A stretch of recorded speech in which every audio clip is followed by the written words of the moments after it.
Retro-inspired RPGs are everywhere for our eyes to see. We just have to look for them. Specifically within the indie video game market. Turns out that the generation who grew up on this and this are now making video games. I kid, they've been making games for ages. Let's be real, we're all like 40 now? There's about as much time between Gears of War and the original Final Fantasy as Gears of War and now.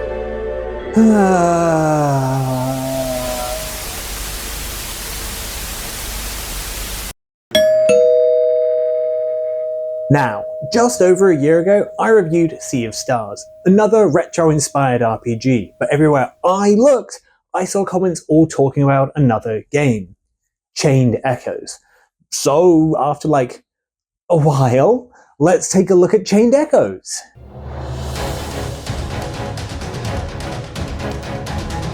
You know the drill, pixel graphics, a fancy world, an opening that seems remarkably simple and easy that'll inevitably build to a grand story.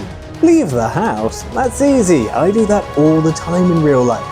Honest, I swear, I don't just sit and play Monster Hunter all day.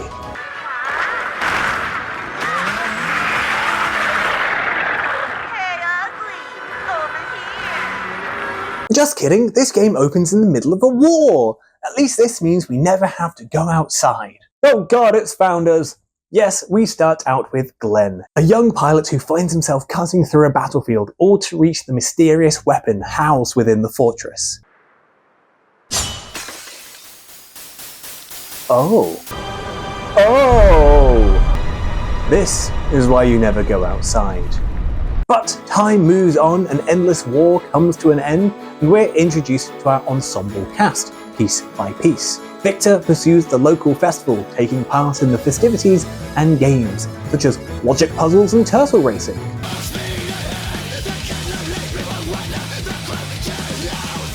It's fun! There's Sienna, who sneaks around the city, stealing anything and everything that's not nailed down, even though she secretly has a heart of gold. It's fun!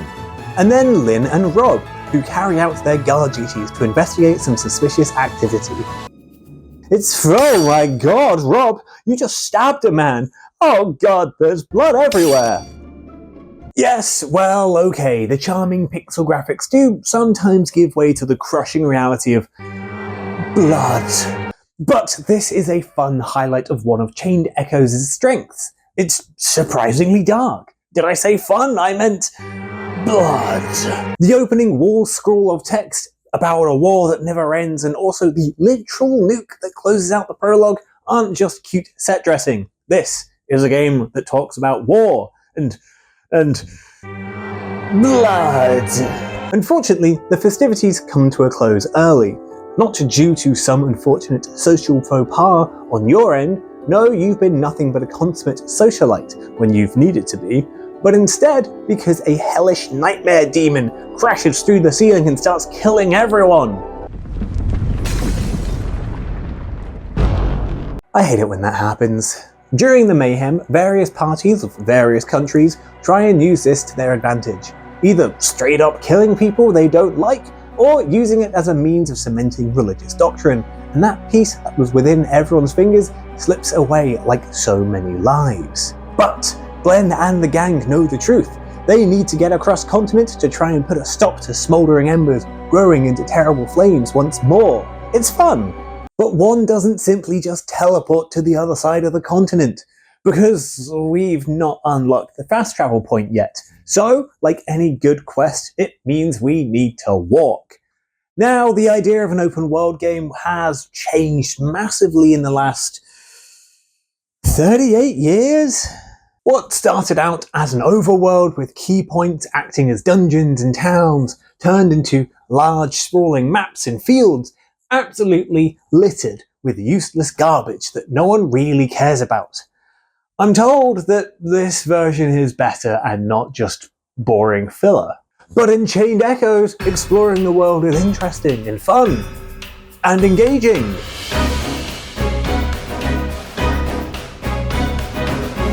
Major areas are spread out in a fun 3x3 grid with huge pieces of map, connecting everything together. There's all sorts of things to do, hidden secrets to find, minerals to mine, monsters to fight, and even side quests to do, like this homage to Don Quixote. Ha ha ha ha, silly crazy man, windmills aren't giants. Oh god, it's alive! Kill it! Kill it! Anyway, the point is that as you're running around the world, there's always this feeling of a growing story taking place within an area. It all feels alive. In the first fields, there are small settlements and people around the area. Some are in trouble from monsters, others have gone missing, and there's this strange local lord who definitely seems suspicious. What is and isn't part of the main story begins to blur as side tangents grow to be major parts of the game, but it rarely ever feels like you're being held by the hand and dragged through key locations, key scenes, and key plot elements. It's fun. As you run around the place, you'll be trying to snaffle out all sorts of secrets and oh god, can you let me through already? Yes, while you may want to run around freely without a care in the world, you come across a variety of dangers. Unfortunately, those dangers aren't limited to the local fauna and flora that want your blood. Instead, it's the greatest foe of them all. Pauli's exclusion principle. Or maybe in this case, basic geometry? The maps and the world are interesting and all rendered in lovely pixel art, but gosh darn if you don't just get caught on about every single edge, every corner, and every slightly denser than expected box. This may not be too big an issue, just give every object a wide berth like you're afraid of even the idea of intimacy. But sometimes you will need to slip between boxes. Sometimes there's a hidden path. Sometimes being able to walk around a corner is vitally important. Except, well, I'm really beginning to get frustrated with the basic tenets of locomotion. It's fine, I swear, don't let it get in the way of your exploration. There's so many fun mysteries and bits and pieces to uncover and engage in. Look at this board of things to do. Wow, it's extensive. This is a collection of micro-objectives to do on your quest, such as killing monsters, opening chests, and picking things up off the floor, but can also involve a variety of unique monsters that all have their own requirements to find. You hear about some weird dancing carrot being discussed by some kids, and then look, there it is! Hunt it down, find where it lives, kill it, skewer its friends, yes, blood, blood! Others are just chilling in the middle of the field and can just be attacked for fun, like this giant yak.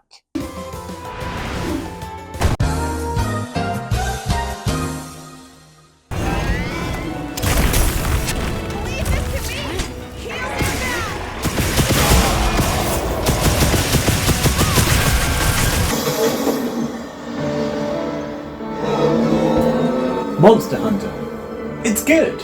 But as you progress through the world, going over mountains, forests, and terrible lands of decay, there'll be all sorts of developments and rabbit holes to go down. At one point, your party gets split up on a mountain, making their way through mines however they can, even avoiding giant worms. See, I knew referencing Gears of War would be relevant. But this is also a great moment that highlights the humour within this game. There's this wonderful point where Sienna, alone and trying to avoid detection, overhears a group of guards on the hunt for the group. Thankfully, they can't remember what anyone looks like. Well, except for her, as they go into greater and greater detail on her appearance, and it genuinely made me laugh.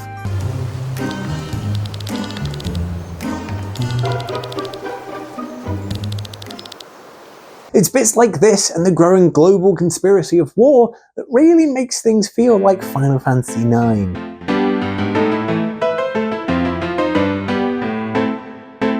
No, that's not an excuse to talk about Final Fantasy IX. I swear, look, listen, it's clear that this game takes a lot of inspiration from one of the greatest games of all times. It opens with a scene about some mysterious band planning a heist. There's a mage of mysterious origins. The opening part of your journey is escorting a princess to somewhere where they need to hear her plea to end war. All the while her dutiful and curt knight/attendant calls you a lowlife. There's a thief who was known for wearing and being red. A snake with robot arms. Okay, well, okay, maybe not that one, not yet, but look, look, the Pope is literally Vivi. There's a city where it does nothing but rain. It's Final Fantasy IX. It's Final Fantasy IX. There's a bit where the party gets split up. It presents each bit like the side series in Final Fantasy IX. They never do it again. It's all Final Fantasy IX. I won't be silenced. There's nothing you can do to take me down. There's no way you can stop me.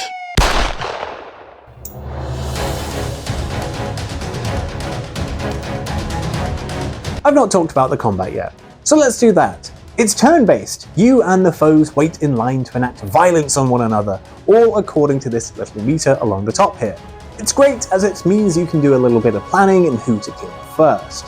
Each character fulfills their own unique niche. Lynn uses elemental magic, Sienna uses cool sword skills that combo into one another, Glenn can break enemies' defenses, and Rob is also here. Fights can be surprisingly tough, with even normal enemies managing to turn the tides of war against you and knock your party out cold. The good news is that all your resources are replenished after each fight, which is great as you can freely use your skills, never once having to worry about using up all your TP halfway through a dungeon. It keeps the fights engaging and not just a series of basic attacks to fill time between boss fights. You also actually use a lot of your skills a lot of the time. There's this overdrive meter along the top here that builds up as you attack and are attacked in turn. When it hits the green, it's overdrive time. Your spells cost less TP, your attacks do more damage, you take less damage. What could go wrong? Well, eventually it'll tick over to the red as you overheat. Now you take more damage and will start to get stomped into the dirt. To avoid this, you can use skills of a specific type to lower the gauge and keep yourself in that sweet spot for the fight. You'll be torn between just trying to throw out as much damage as possible and trying to juggle around this meter to stop yourself from crumbling under your own hunger. It's cool, it keeps the game and the fights quite engaging, as there's a genuine risk of death at each turn. Plus, in Chained Echoes, you can't simply just grind your way out of your problems. No, there's no experience in this game. Instead, it's all about the bosses. Whenever you kill a boss, you get a Grimoire Shard. These are used to unlock new skills and stat bonuses, and the more you use, the stronger your party just become. The closest thing to grinding in this game would be getting resources to upgrade your equipment, but you also just normally come across enough throughout your journey to not really need to do that much. There are two other systems to upgrade your party, one of which is on the back of upgrading your equipment. Yes, basic stat increases are cool and all, but each piece of equipment also has these slots. Remember those gemstones you were mining? Well, that's where they come into play. You can combine and upgrade the various stones you come across and slot them to your weapons and armor for further effects. The problem I found is that this is just one too many levels deep into the nitty-gritty that your eyes will glaze over, and this part of the menu system is quickly forgotten about for your own sanity. It's all just a bit much when you've got several hundred gems, all with some form of percentage change in one thing or another. Then you find yourself having to think about how you combine them, putting them on equipment, then removing them from equipment, wondering what's good, how to get more of them, whether you could make a better gem, what wouldn't go where, who to put it on, which gems are good, which ones to put on, which ones to take off. It's just a bit much. Then, like all good RPGs, there's also a class system. However, it's not all that overt like in Britain, it's more subtle and weird, like in America. On your journey, you can hunt out these statues. In doing so, you get a class that can be equipped to someone, and then they do not a lot. They don't fundamentally change how that character plays, and the skills and abilities they unlock aren't all that groundbreaking either. Some can be useful, like an early access to healing skills, but others fall into the fog of your brain because they just provide maybe another way to stat boost. The idea may have been that you try and make up for weaknesses on people, but they just don't. Some will argue that they're incredibly useful as they just give stats, and they do, but a stat stick isn't interesting. These classes don't feel like they fundamentally change what someone does or how they play, they're just there. People are really not going to like the fact that I just called two systems in this game. Ultimately, superfluous. But they are. They're not wholly engaging, and yes, I get what I put into them, which is nothing. But they're not, well, enthralling. If they wanted to do a system that involves learning and equipping skills from various locations, or maybe even equipment, well, Final Fantasy IX had a really cool system. But what Final Fantasy IX didn't have was giant mechs. Yes, not too far into the story, you're breaking out of a base and commandeer some giant battle mechs. The music starts building, your hands start shaking. Oh god, it's going to be so epic! It's time to launch! Entering an encounter while using the Sky Armor triggers a new battle mode. Once per turn, an armor can switch their gear up one level, and switching in gear 2, it goes back to 0.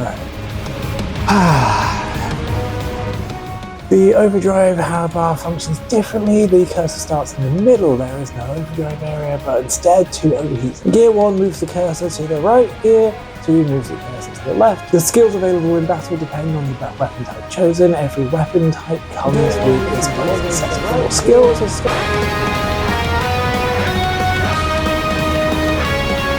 These Sky Armors are also really cool and really interesting. The fucking walls! These are powerful suits of war armor that bring with them a whole new host of abilities. The game shows this off by allowing you to immediately turn people into paste.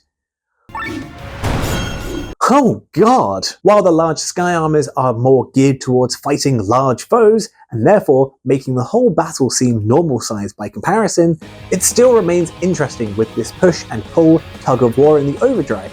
There's no longer a juicy sweet spot, just a general good area and 2 notably terrible points on the end. Getting hit cranks it up, as does attacking in first gear, but by ramping up into second gear, you give and take more damage, but also pull the bar back down. It's cool as you're once more trying to juggle abilities and this bar, but also swapping between the various gears to replenish resources and dish out damage in kind. They also allow you to fly on the maps, unlocking new areas and giving you access to otherwise hard to reach areas.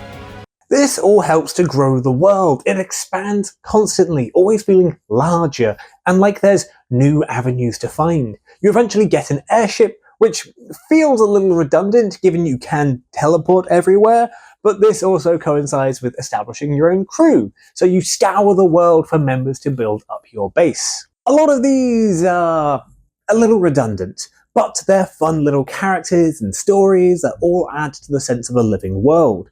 The person who seems the most useful is this lady who you can pay to tell you where new members can be found, which, come to think of it, almost feels like somewhat redundant when most of them don't actually do anything, so I'm just paying you money to give me useless things? Capitalism!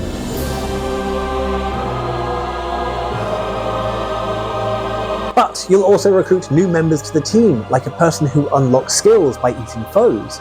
Wait, that's familiar. Or a girl who has a dog companion. Oh my god, wait! Yes, wrong game, but still. The story is great and engaging in this game. It builds constantly and has this natural feeling of progression as you go from small issues to a wider war grounded in conspiracy.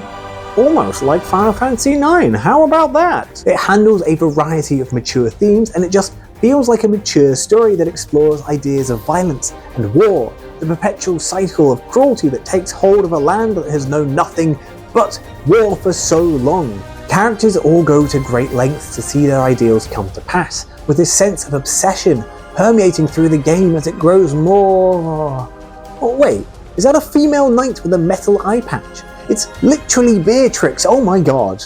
Chained Echoes is really good. It's one of the best stories in a game that I've played in quite some time. The story never feels like it overstays its welcome or gets too silly too quickly. The twists and revelations of various characters were compelling and downright shocking. The way you come to care about these characters is like that of older RPGs, where their stories felt human. The combat does grow a bit dull over time. You'll find a good strategy and just stick to it, with classes doing little to change things up.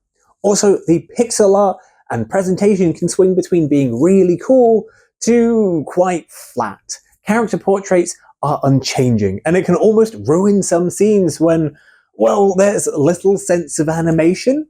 Also, the music, it's just isn't there. If only there was a game that could have influenced its soundtrack.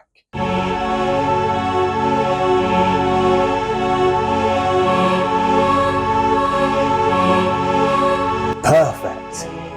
So that's Chained Echoes. Genuinely, give it a go if you've not already. It's great. It would feel somewhat reductive of art as a medium to spend a big moment comparing it to Sea of Stars, a game that seems to exist in the same orbit as. So there you go. Otherwise, this is a narrative adventure that really works. It's a great breath of fresh air to storytelling in video games and made me remember the sort of quality one should expect from games. Not just meaningless, mindless, basic slop that's not really achieving anything. Hello, and thank you for watching this video. It was about Chained Echoes, which is an incredibly good, lovely indie RPG that is honestly one of the best games I've played. You know how I've played a lot of RPGs recently? Well, I don't know if it's because all of those are like 80 bajillion hours long or what, but this one's really good. This one was impactful. The writing, the story's really good. I honestly don't think I stressed that enough. Anyway, whoopsie doopsie, I keep getting stuck playing really long games, so videos are sporadic. I also live an actual adult human life. Apparently I'm meant to have friends and like try and do things with my life, so you know, things get in the way. Like life, if only I didn't have that. Anyway, if you have thoughts about Chained Echoes, let me know. This was a game which everyone was going like, meh, Sea of Thieves, meh, Chained Echoes. And I was like, is this just nerds being losers or whatever? Or it's like, you know, whatever. It's really good. Let me know what people think. Also, otherwise, let's wrap this up. There is a video up here which is about another big RPG, which is Metaphor ReFantasio. If you want a nice little contrast between indie RPGs that are retro-inspired and modern RPGs that are modern-inspired, you know, check this out. It's a fun contrast. Otherwise, down here will be another video, which, honestly, it's been so long, I can't possibly comment. Let's find out. It could be a nice, pleasant surprise for all of us, including me. Otherwise, you can click on my face orb to subscribe. Yeah, just let me know what people think on, you know, on how you are. How was your day? How was your week? How's your month? Thank you and goodbye.